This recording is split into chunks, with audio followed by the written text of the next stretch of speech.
Hey everybody. If you don't know who I am, my name is Jenna. Some people call me Professor Jenna. I'm a podcaster, a writer, and an evangelist of people reading the source material of superhero comics. If you do know who I am, one thing that I can say is I have thoroughly missed yapping in front of a camera, so I figured why not make some of those opportunities for myself. Welcome to my channel. I don't know entirely what shape this is going to take. I don't know what kind of videos I'm going to post. I initially was going to start this with a video about Megalopolis and how thoroughly comic booky that absolutely bizarre beauty of a movie is, and how watching the full ultimate experience in IMAX with the live participant was an insane experience. I might still make that video at some point, but luckily DC Studios provided the perfect subject for me to kind of kick this thing off. The second Creature Commandos trailer. I was out of the house when this trailer dropped, so I initially watched it on my phone, and ever since then, I have just been marveling at so many different little Easter eggs and things that need to be discussed. If you couldn't tell, I'm already very, very excited about this show. Cannot believe that it exists. I remember when this was initially announced in the DC Studio slate, I was like, there's no way. There's no universe in which we are getting a Creature Commandos show. I love that that is the universe that we're in. I literally waited in line for almost an hour to get the first merchandise at San Diego Comic-Con. So needless to say, I'm excited about the show. Can we just talk about Cersei first and foremost? I remember being in the trenches, hoping and praying that we would get Cersei in Wonder Woman 3 if it ultimately happened. I remember even seeing people fan cast Anya as Cersei, given the success of The Witcher. Never in my wildest dreams could I have imagined that this would actually happen, and I'm so glad that it is in this wild, animated, unpredictable context. Her costume looks so comic accurate. I'm very curious to see what role she ultimately has on the show in terms of, is she actually the true villain? What is her kind of redemption arc? What is her motivation between everything? This 1 second of the wide shot of all of the people at the prison has so much for me to unpack. Let's start with Congorilla first and foremost. Congorilla originally started as Congo Bill. He was kind of this adventurer character who ran in a strip that happened to be owned by DC, and eventually at one point when his mentor was dying, he gave him a magical ring that kind of allowed him to transform into a gorilla. Congo Bill was actually kind of popular when he came out. He had his own cereal that was like made in Colombia. I for one love that they're using him on the show because it gives me a chance to evangelize about one of my favorite anecdotes about DC, which is their fascination with gorillas. Julie Schwartz, who was the publisher of DC in the Golden and Silver Age, had a whole anecdote in his biography, Man of Two Worlds, about DC's fascination with gorillas. Strange Adventures #8, which was published in 1951, had a gorilla on the cover kind of basically crying for help and being like, I was turned into a gorilla in a science experiment. It must have been that this idea, a gorilla who was once a man pleading with his girlfriend to help him out of this horrendous situation, appealed to our readers. They wanted to know how such a thing could possibly happen and what could have done it. We decided that the magazine sold well because the gorilla was acting like a human being. So we decided to try it again, and every time we tried it, it sold fantastically well, with sales shooting sky high. In due time, every editor wanted to use a gorilla on the cover, even on Wonder Woman. Eventually, the law had to be laid down. No more than one DC cover that had a gorilla on it a month, except, of course, for the occasional Gorilla Month, where every title had to have a gorilla on the cover. The mindset, gorillas sell more comics, is kind of a catchphrase in our household. James Gunn even addressed the gorilla trend in December of 2022, pretty shortly after he and Peter Safran took the DC Studios job, and he tweeted, as co-chairman and CEO of DC Studios, I vow to the public at large and you, the fans, that I will break off the shackles of our limited imaginations and will abide by no gorilla limits whatsoever. He then replied to his own tweet with pictures of Monsieur Mala and Gorilla Grodd and Congorilla. Who would have thought when he tweeted this that he was already putting Congorilla into a project? Of course he was. I've seen some people complain that James is putting gorillas in these projects and then killing them off, because Charlie the gorilla had a very similar sort of fate in Peacemaker season 1. But I have faith that there's going to be gorillas who don't immediately die. There are so many other weirdos in this shot. The one duck-looking guy looks like he might be Rubber Duck of the Zoo Crew, which, if you don't know, the Zoo Crew are kind of a Justice League of animal-human hybrids who each have different powers. Rubber Duck is kind of the elongated man of the team. He can stretch his arms really, really long. He also has the best pseudonym kind of pun name, which is Bird Rentals. And it also raises a really weird implication of, do the Zoo Crew already exist in this universe, or is he just kind of his own guy? Behind Congorilla is Nosferatu, who is a Superboy villain who was introduced in the 1990s. I admittedly was not super familiar with her. I initially thought she looked like one of the ladies from the Gargoyles cartoon. She is part of Project Moreau, which was another kind of animal-human hybrid program, and kind of helped overthrow the evil authoritarian government on her island. Superboy fought her, but, you know, she kind of made some points. In the far, far right of the screen is a character who I leapt out of my chair when I realized that this character was in this trailer. Camo, who is exactly what his name sounds like. He is just kind of a big Stay Puft Marshmallow Man filled with chemical waste. He was introduced as an antagonist of the Metal Men. I fell in love with Camo through the now defunct DC Legends mobile game, where he was kind of introduced early on alongside a lot of the heavy hitter characters and was extremely, extremely overpowered. And everyone was always just massively confused by that, but it made me kind of have a fondness for him. I love that he is in this show. Very curious to see if he speaks in any capacity, because he really just kind of talks in glugs and little blurp noises, so that'll be interesting to see if he does have a voice, kind of in the similar way that like Calendar Man spoke in the Suicide Squad, or if he's just going to kind of be a background character. Either way, love that he exists in the DCU. I love how in the middle of this whole scene, Dr. Phosphorus is just kind of standing there like really right in front of my salad. Young love. One corner of comics that kind of never gets the flowers that it really should is romance comics of the Golden and Silver, and even to an extent Bronze Ages. They really were kind of the bedrock for the industry as we know it today, but nobody really appreciates them to an extent. So Young Love was originally published by Crestwood and Prize. It was kind of an answer to Young Romance, which Joe Simon and Jack Kirby had launched and which kind of revolutionized the romance comic genre. It was kind of an imitation of that within the same company, and it ran for a really, really long time, both under Crestwood and Prize and under DC itself. I would recognize that logo anywhere. I love that in the universe of this show, it seems to be kind of a tabloid magazine. That's kind of a cool way of subverting expectations. But if it even just gets people aware that romance comics existed and a lot of them were published by DC, then that's enough for me. That makes me really happy. I am so curious how they're going to do the bride's origin story. We'll talk about it with the Frankenstein of it all, but it really seems like he is not in any scenes with the rest of the cast outside of Rick Flag, especially considering the fact that the Bride of Frankenstein lore is already so massive in and of itself. I feel like that's going to be a really interesting kind of entry point for people who don't necessarily know the comics.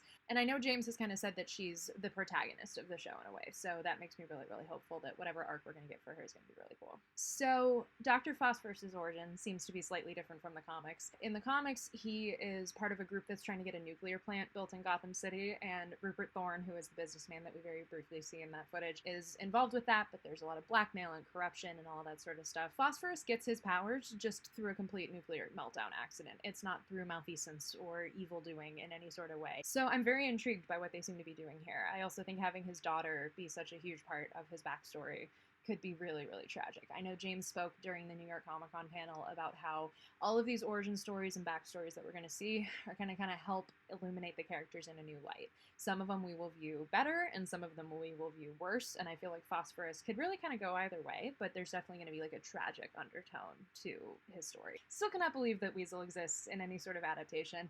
I'm only still a little bit bitter that he doesn't have the same origin he does from the comics of just being a random Firestorm villain who took on Weasel as a nickname after he got bullied for kind of being a garbage person. I think that Sean did a really, really good job of playing him in the Suicide Squad. I love the character design. I love the awkwardness and the wackiness of it. I also love, just based on these little snippets of footage, it seems like we might get a complete subversion of what we know of him from the Suicide Squad. I know they said in the Suicide Squad that he supposedly killed a bunch of children, and maybe he didn't. There's a good chance that he was saving these children and maybe got framed for it, and since he can't really speak, there's really no way of saying. I also would not be surprised, given the fact that Cersei can turn people into animals, that maybe there's a chance that Weasel was one of her victims. That would be really cool. That would kind of tie everything together. I just know Nina's gonna make me cry, without hesitation. It seems like they're doing a slightly different origin for her. I know in the comics she had a daughter who died. We'll see if we get into that in the show, or if it just kind of what might become a little superfluous on top of her actual backstory. In the comics, she's dying from an illness, and her father kind of injects her with